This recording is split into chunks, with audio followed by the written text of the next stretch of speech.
This is a video of the Stanford prison experience in 1971. It really happened. I couldn't believe it at first. I had watched the documentary on Amazon, and even then I didn't think it was real, but it is.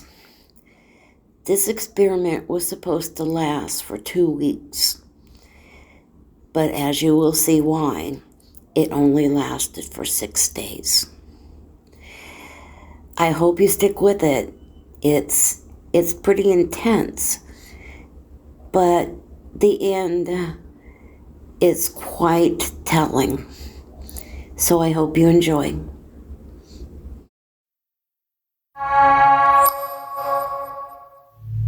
One of the most infamous psychological studies ever conducted was the Stanford prison experiment. It's mentioned in almost every intro to psychology textbook. They tend to focus on how unethical it was and are less critical of its supposed conclusion. August 14th, 1971, Palo Alto, California. 12 young men are rounded up from their homes by police, placed under arrest, and brought to a makeshift prison in the basement of Stanford University. It all begins as a study on the psychology of prison life, led by Stanford psychology professor Dr. Philip Zimbardo. 24 volunteers, 12 guards, and 12 prisoners have agreed to spend the next 2 weeks recreating life in a correctional facility. This is unbelievable. They took my clothes. Hands off the door. The prisoners are booked and stripped nude. They're no longer individuals, forced to wear smocks, stocking caps, and shackles, identified only by their prisoner numbers. It evolved into a confrontation. The guards showing the prisoners who's boss. Down. The guards quickly adapt to their new profession. Given anonymity by their mirrored sunglasses, some of them start to control the meager food rations, restrict prisoners' bathroom use, and as tensions rise, so do their cruel methods.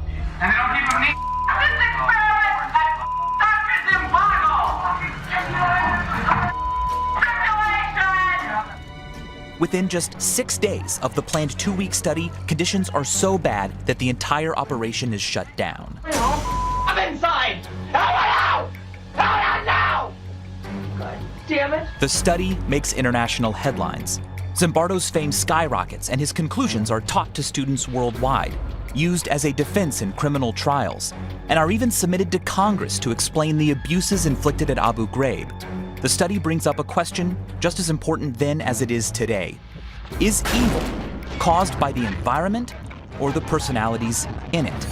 Zimbardo's shocking conclusion is that when people feel anonymous and have power over depersonalized others, they can easily become evil, and it occurs more often than we'd like to admit.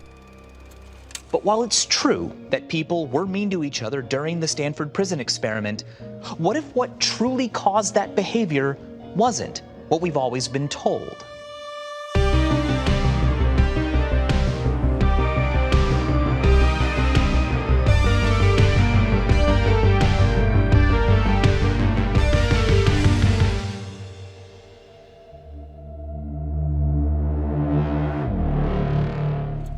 The Stanford prison experiment has always had its controversies, but a wave of recent revelations have pushed it back into the spotlight 47 years later. Today, I'm going to speak with journalist Ben Blum, whose recent writings have brought criticism of the experiment to a larger audience than ever before. How did you get involved in the Stanford prison experiment in the first place? Well, my involvement was quite personal. Like everyone, I had kind of absorbed the basic lesson of the experiment through the cultural ether. And then my cousin Alex was arrested for bank robbery. This was a team of mostly military guys with AK-47s. Alex was the driver. He was a 19-year-old U.S. Army Ranger, and it was a superior of his in the Rangers that organized and led the bank robbery. Alex thought the whole thing was a training exercise. He was just so brainwashed in this intense Ranger training that when a superior proposed this bank robbery, he took it as just one more kind of tactical thought experiment. Then Dr. Philip Zimbardo participated in his legal defense. Zimbardo submits a letter to the court advocating leniency in sentencing on the grounds that Alex, my cousin, had been so transformed by the social environment of the Ranger Battalion that he participated in the bank robbery without exercising his own free will. Well, how did that affect Alex's sentencing?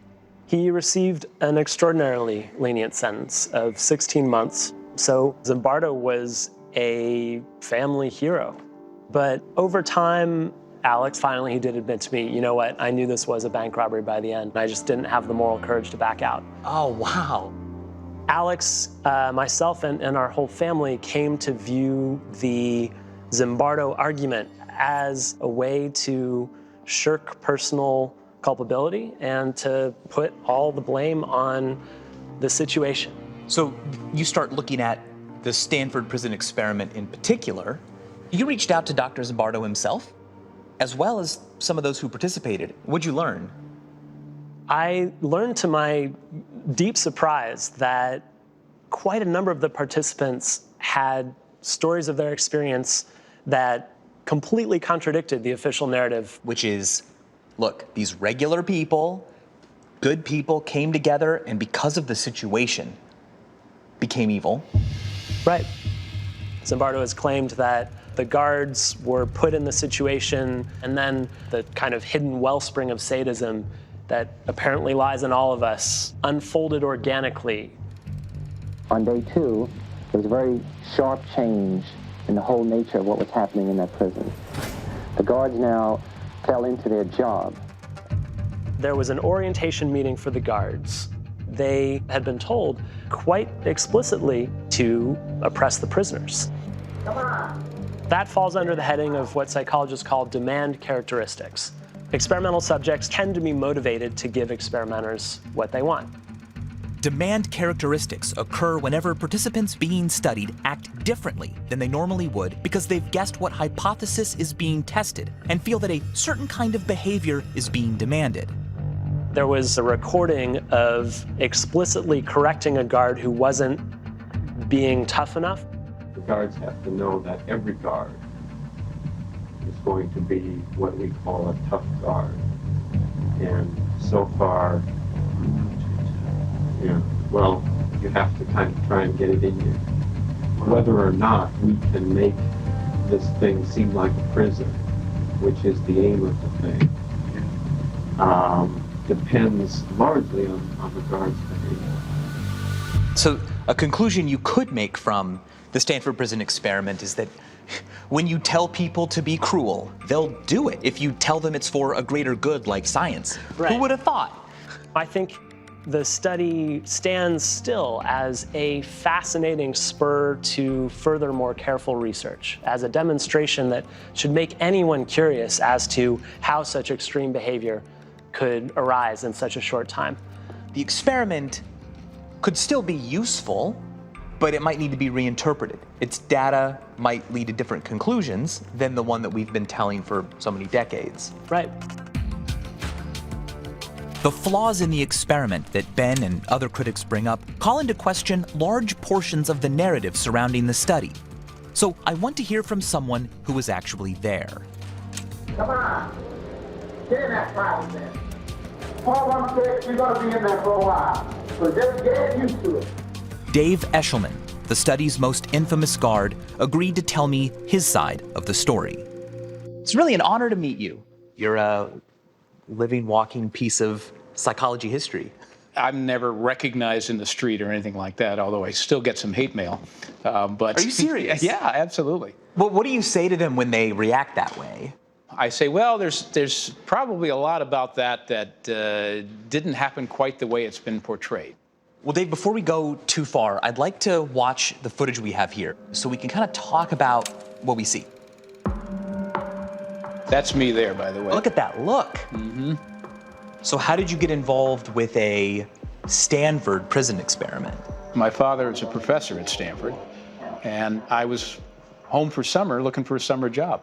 So I'm looking through the want ads, $15 a day. You know, in 1971, that wasn't bad. The way it was introduced to the guards, the whole concept of this experiment, we were never led to believe that we were part of the experiment.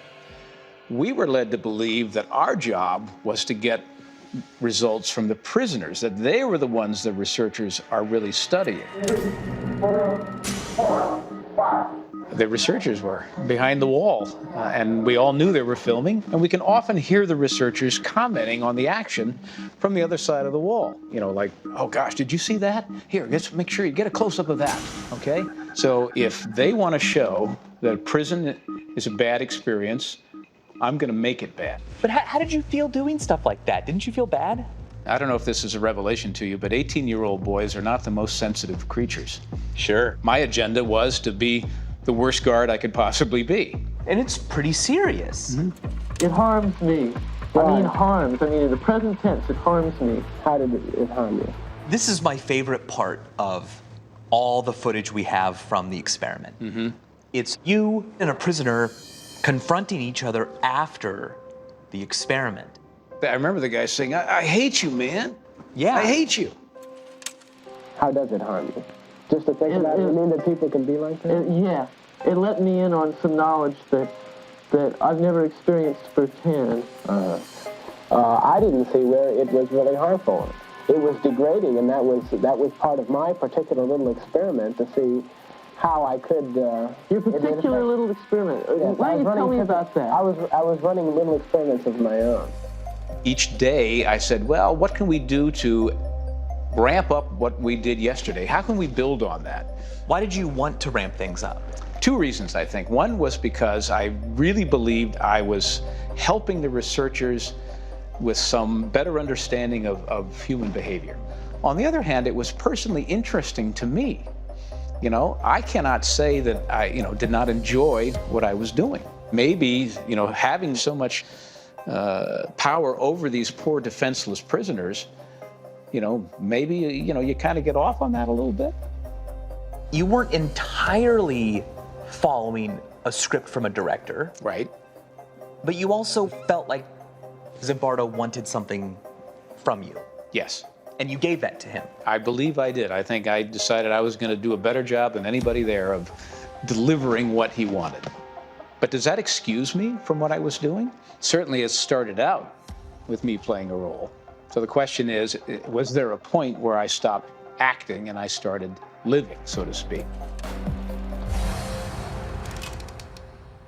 The standard narrative is that Dave Eshelman did what he did because when people are given power, it's easier than we think for abuse to happen. That may be true, but how predisposed to aggression was Dave? I mean, he signed up to something called a prison study, after all.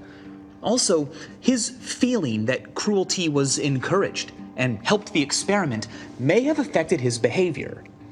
What I'd like to see is, in the absence of outside influence, can anonymity, power, and depersonalization alone lead to evil? To answer that question, I'd like to design a demonstration of my own. So I'm meeting with Dr. Jared Bartles of William Jewell College, a psychologist who has written extensively about the Stanford prison experiment and how it is taught. I would love to do the Stanford prison experiment again.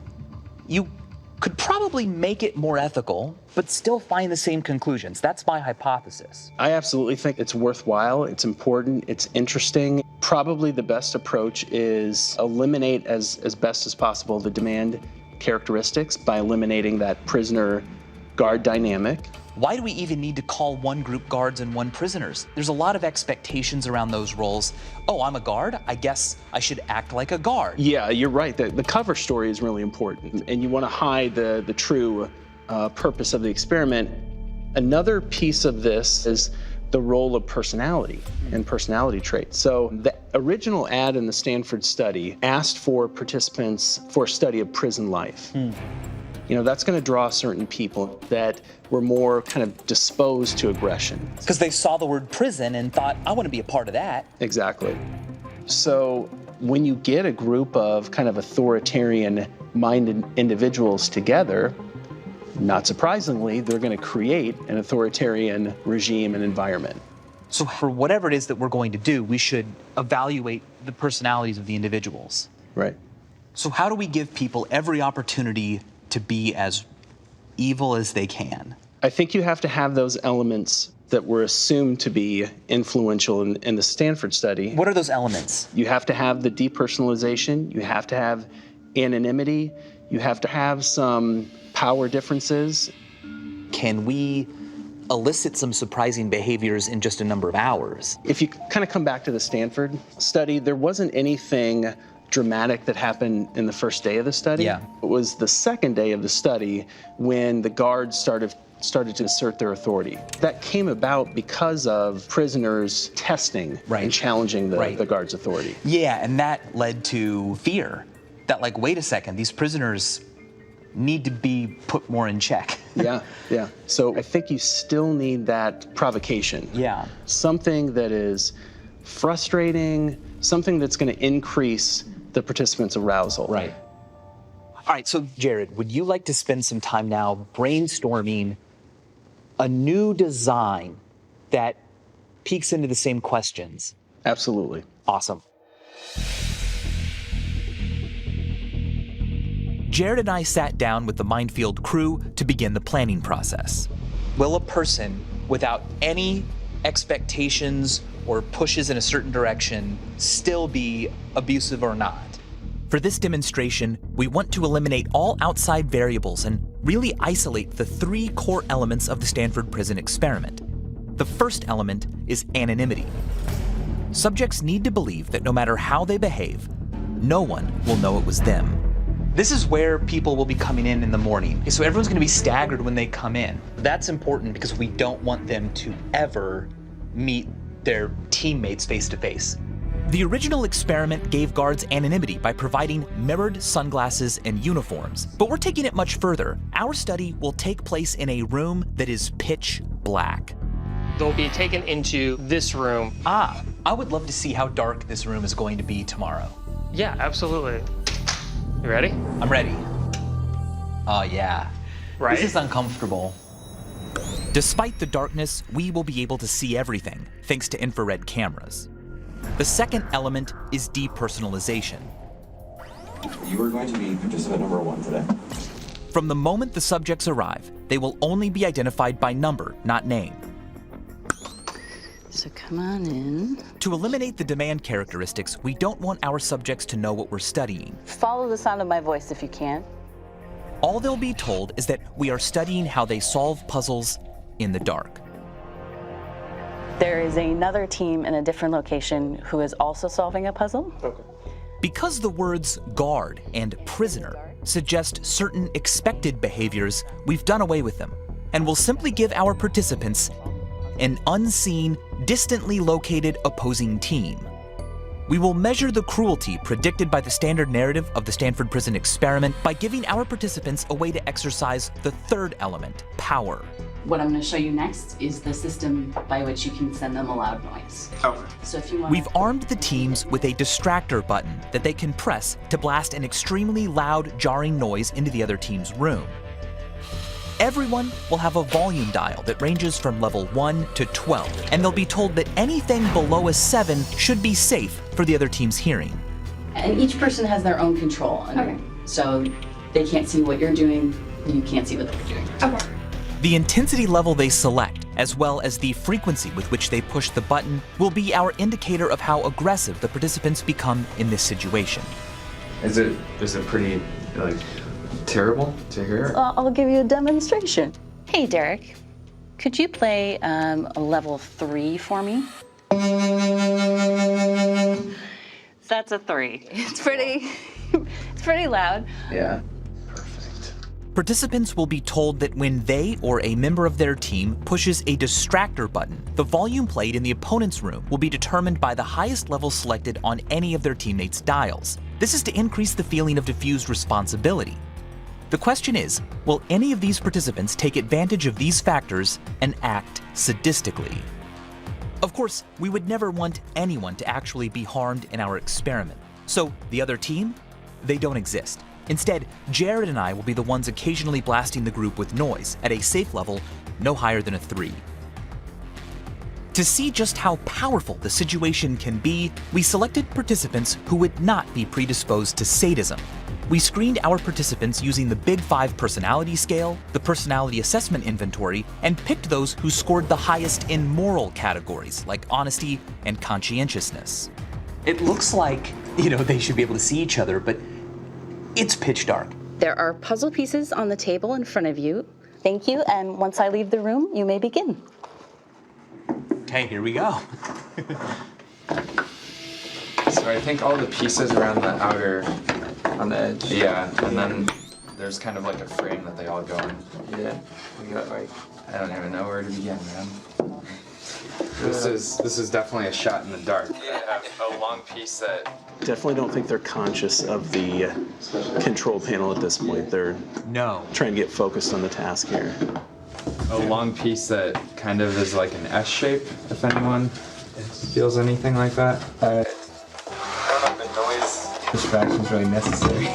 It's so absurd I had her play it for me. So annoying. Yeah.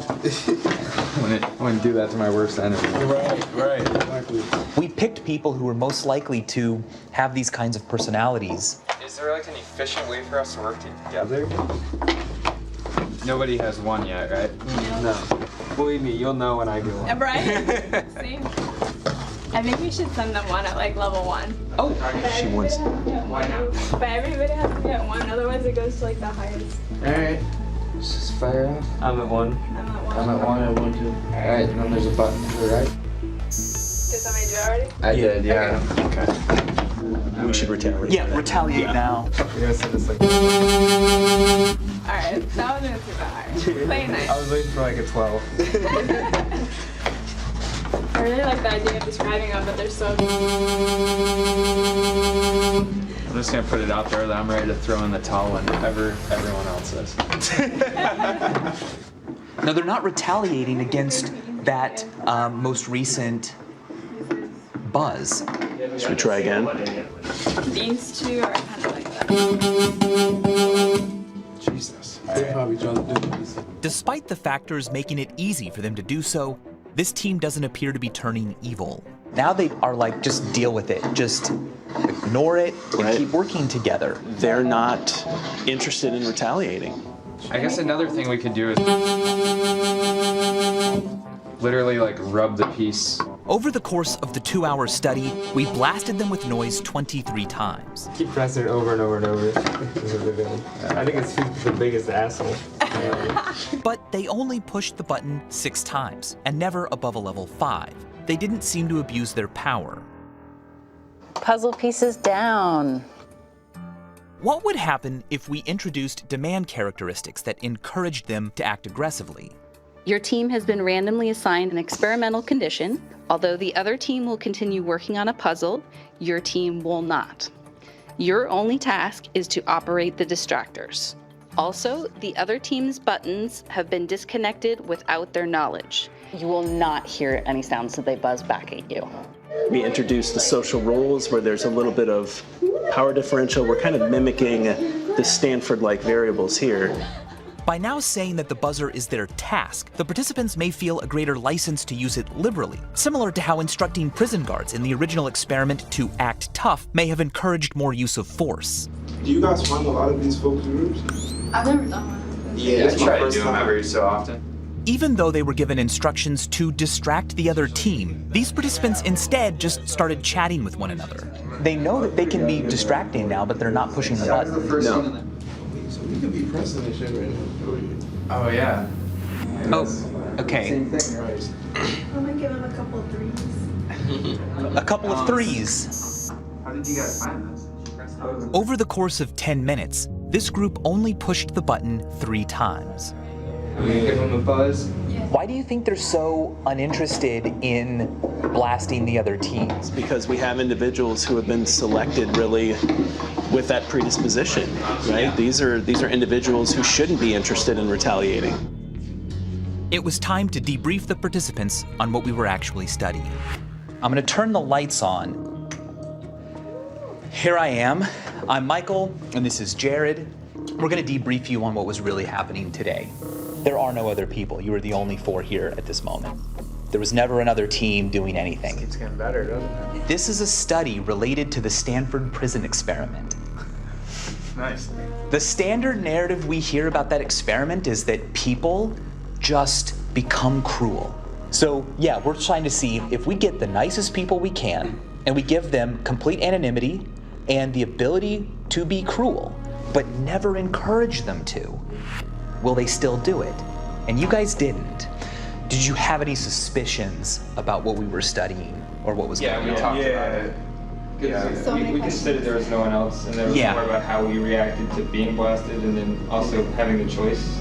Right, but I think that's good. We just want to make sure you don't think that what we're really looking at is how high you turn your own dial. That's really what we're looking at. It was time to bring in our second group of participants, who, like the first group, were screened to be individuals with high morality characteristics. Anything up to 7 should be safe. Oh my God, this is so weird. Yeah. So once I leave, you can go ahead and get started.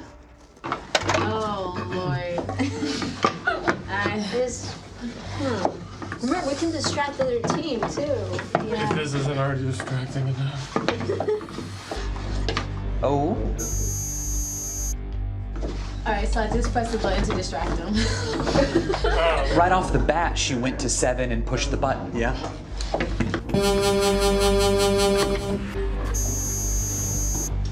Number 2's pushing it at a 3. That was so scary. Okay, here comes number 2. Number 2 is still at a volume 3. This team seemed more willing to retaliate. Let's see what will happen if we continue buzzing them. Will they escalate their behaviors? Derek, let's blast them again, number 3. Okay, let's hit. I'm gonna hit this over there. All right, so 2 just pushed at a 3. But she's not touching the dial. She's not. It's so weird. There's no difference if you It's just annoying. Close your eyes or open them. Really weird.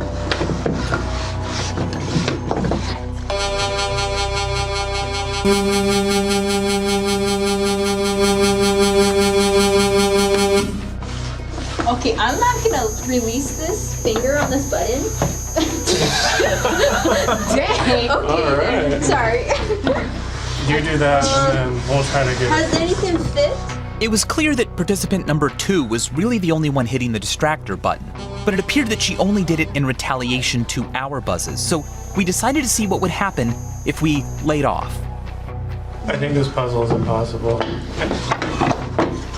It's been probably 4 or 5 minutes and we have not blasted them with the noise and they haven't played one either.